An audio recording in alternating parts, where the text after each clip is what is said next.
Dear friends, just stay calm, protect your peace. Today we're understanding why avoidants come back. Avoidants always come back. Maybe not straight away, maybe not rating the most.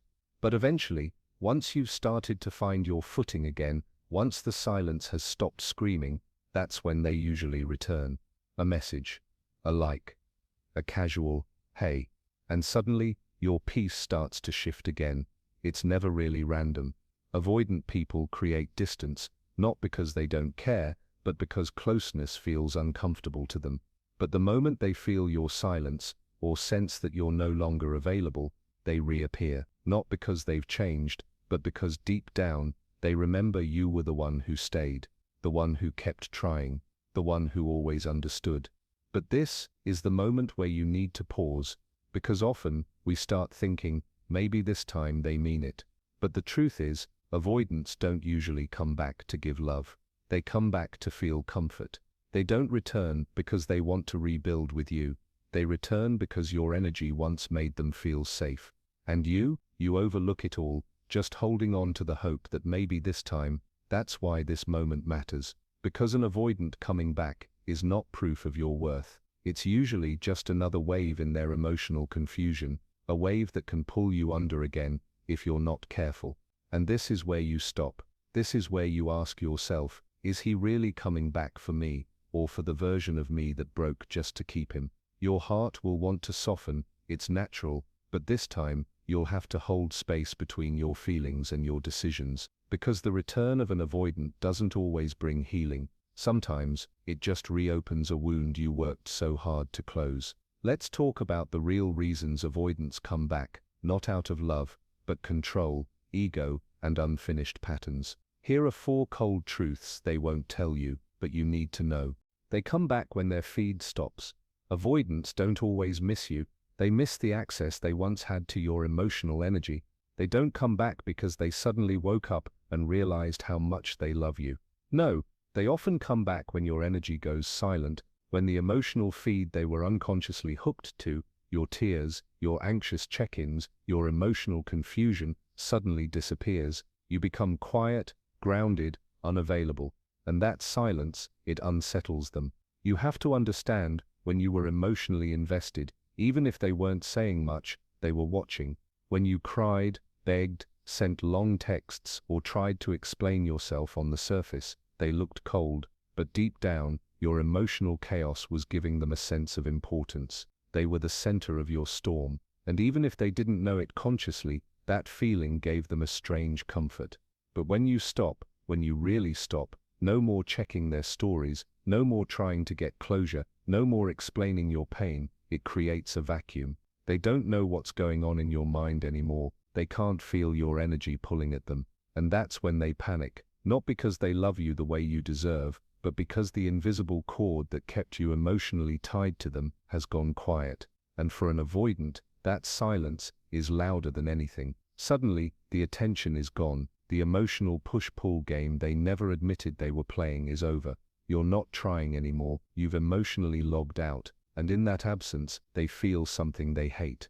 Emptiness, real emptiness. See, for them, relationships often serve as an emotional feeding ground. They might not show it, but your energy, especially your pain, was something they were feeding off of. It made them feel wanted, it made them feel needed, without having to be vulnerable. But when you finally go still, when your storm turns into peace, they don't know how to exist in that quiet. That's when you see them come back, not with flowers and changed behavior, but with confusion. Maybe a message out of nowhere, maybe they'll watch your story after weeks of silence, maybe they'll just like an old post. But make no mistake, it's not about love, it's about withdrawal. They're not ready for who you've become, they just missed the version of you who gave too much. And now, without that constant emotional feed, they feel like they've lost their mirror. That's what pulls them back, not your love, but your silence, your peace, your emotional detachment. And if you want to stay free, don't break the silence for someone who only noticed you when you disappeared. They can't bear the thought of you moving on first, not because they're heartbroken, but because your healing threatens their control. When an avoidant leaves, they often assume you'll stay stuck in the heartbreak they caused. They imagine you scrolling through old messages, overanalyzing every word they ever said, wondering if they'll come back. That image gives them comfort, not out of love, but out of ego. But when the silence stretches too long, and they don't hear from you, when your online presence starts to change, fewer sad quotes, more self-focused posts, something inside them panics. It's not that they've suddenly realized they love you, it's the fear that you might love someone else. Or worse, that you no longer need them at all. That's when they reappear, not with a full heart, but with questions. Hey, how've you been? I saw your photo the other day. Harmless messages, but the timing, always too precise. Always when you're finally catching your breath. Because the idea of you laughing with someone else, rebuilding your life, sleeping better, looking better, feeling better, it makes them uncomfortable. And this isn't about you. This is about the version of you they kept in their mind, the one who would wait, the one who would always feel incomplete without them. But you moved on.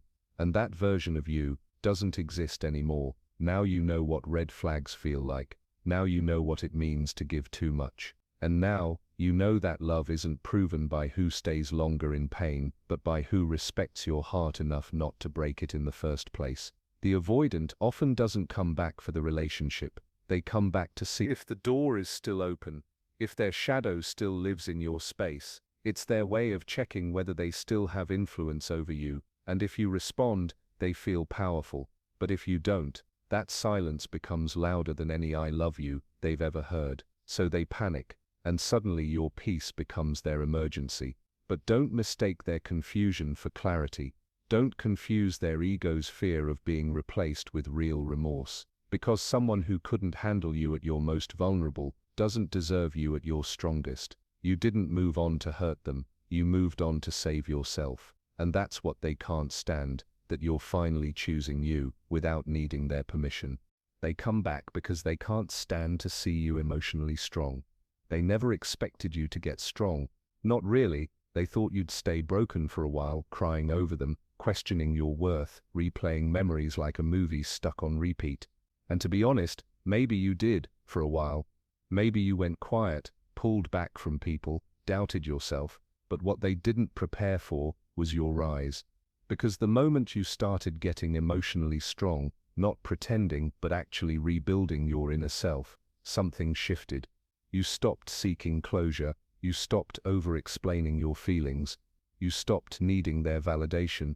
And that kind of growth, it's threatening, especially to someone who once had power over your emotions. Avoidants don't just fear closeness, they fear being seen as the cause of your strength. Because strength means you had to heal from something, and deep down, they know they were that something. They don't like seeing you speak up more, they don't like seeing you glow differently. They don't like that you're not as available, not as eager, not as emotionally dependent. Your strength doesn't remind them of who you used to be, it reminds them of who they're not. It's not your photos that bother them, it's the energy behind your eyes, the kind of peace they can't fake, and the kind of confidence they can't control. So what do? They come back, not to support your growth, but to test it. They'll say things like, "You've changed," or "You're different now," not as compliments but as warnings. What they really mean is, "I don't recognize you anymore, and I don't know how to affect you like I used to." And if you're not careful, you'll shrink yourself just to make them comfortable again. You'll doubt your strength because someone who couldn't handle it makes you feel guilty for finding it. But here's the truth, strength doesn't mean you're over them completely, it means you're no longer under their spell, it means your tears have dried, your heart has reorganized itself, and your self-worth doesn't hang on how someone else sees you. That makes you dangerous to them, because now, they have nothing to manipulate.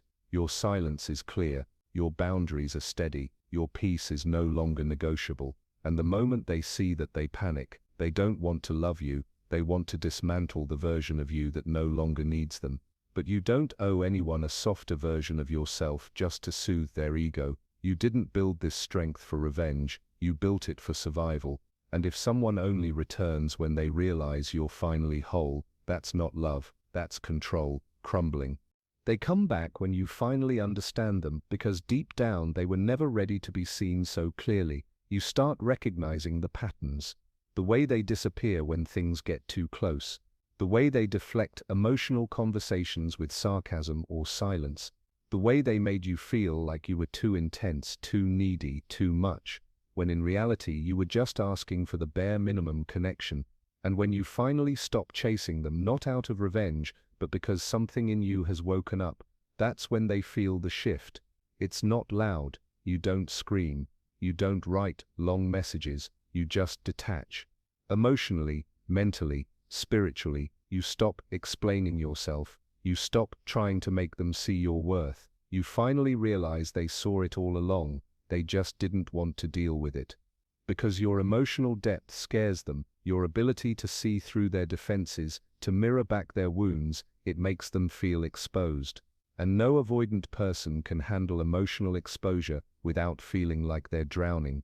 So when you finally get it, when you realize they don't hate love, they fear it, something changes in you. You stop taking their distance personally, you stop blaming yourself, you stop trying to become easier to love, and in that moment, you become powerful. Because now they can no longer confuse you, they can no longer manipulate you with mixed signals, hot and cold behaviors, or sudden disappearances. You've seen through it, and that's exactly when they come back. Not because they've changed, but because their illusion has broken. They used to rely on the fact that you didn't quite understand them. They thought you'd always stay confused, always wondering if you were the problem. But now, you've decoded them. You're no longer in the fog, you can predict their next move.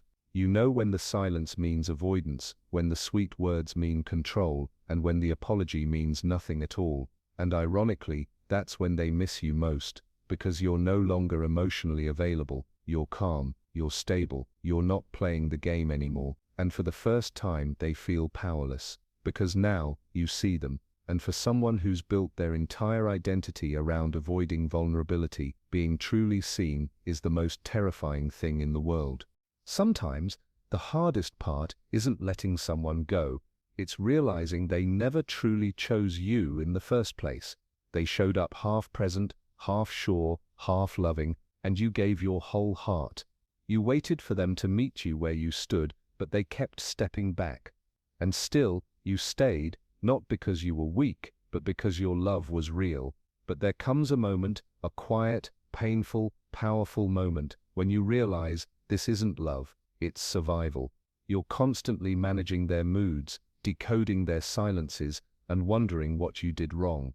That's not connection, that's emotional starvation. So maybe the real healing begins when you stop waiting for closure from them and start giving it to yourself. You don't need their apology. You need your own forgiveness. You need to stop blaming yourself for staying too long, for loving too hard, for hoping too deeply. You were never the problem. You were just trying to be enough for someone who didn't even know what to do with enough. Let them come back. Let them say all the right things. But this time, listen differently. From your healed mind, not your hurting heart. See if their actions match their words. See if they're showing up with depth, not just desire.